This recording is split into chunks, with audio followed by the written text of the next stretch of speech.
What is God's kingdom? When people hear the phrase God's kingdom, they imagine different things. Some picture a peaceful feeling inside the heart. Others think it simply means the church. And some assume it refers to going to heaven when we die. But when Jesus spoke about the kingdom, what did he actually mean?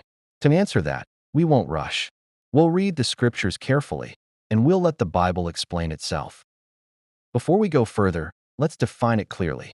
The Bible describes God's kingdom as a government set up by Jehovah God. When Jesus began preaching, as recorded in Matthew 4 verse 17, he announced, "The kingdom of the heavens has drawn near." That shows it was central to his message from the very beginning.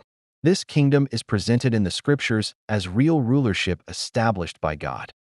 One of the clearest descriptions is found in Daniel 2 verse 44. In the days of those kings, the God of heaven will set up a kingdom that will never be destroyed, and it alone will stand forever. Notice the language. God sets up a kingdom. It replaces other kingdoms. It stands forever. That sounds like rulership, like a government, not a feeling or something created by humans. And unlike human governments, this one will never be removed. This helps us understand something important. God's kingdom was not a minor subject in Jesus' teaching. It was central to his mission. In Luke 4 verse 43, Jesus said, "I must declare the good news of the kingdom of God, because for this I was sent." The kingdom was not a side topic. It was the reason he was sent. He even taught his followers to pray for it. Matthew 6 verses 9 and 10, it says, "Let your kingdom come. Let your will take place, as in heaven, also on earth." If we are taught to pray for God's kingdom to come, then it must be something real and future. So what is God's kingdom? It is a real government established by God, one that will never be destroyed and that will bring his will to the earth. And when we compare it to human governments, the difference becomes clear. Even when human rulers try to do good, they are limited.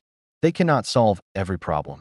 And eventually they are replaced by others, who may not always act with justice or wisdom.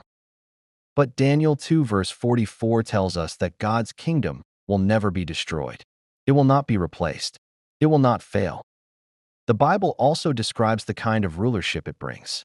Isaiah 11 verse 9 says that under this rule, the earth will be filled with the knowledge of Jehovah as the waters cover the sea. That paints a picture of peace, unity, and understanding, something human governments have never fully achieved. That is why Jesus said he must declare the good news of the kingdom of God. Luke 4 verse 43. So the kingdom is not just a teaching. It is God's solution for humanity. But this raises an important question. Will this kingdom actually rule over the earth, or is it only heavenly? That's what we'll explore next. I'd also love to hear your thoughts. What does God's kingdom mean to you?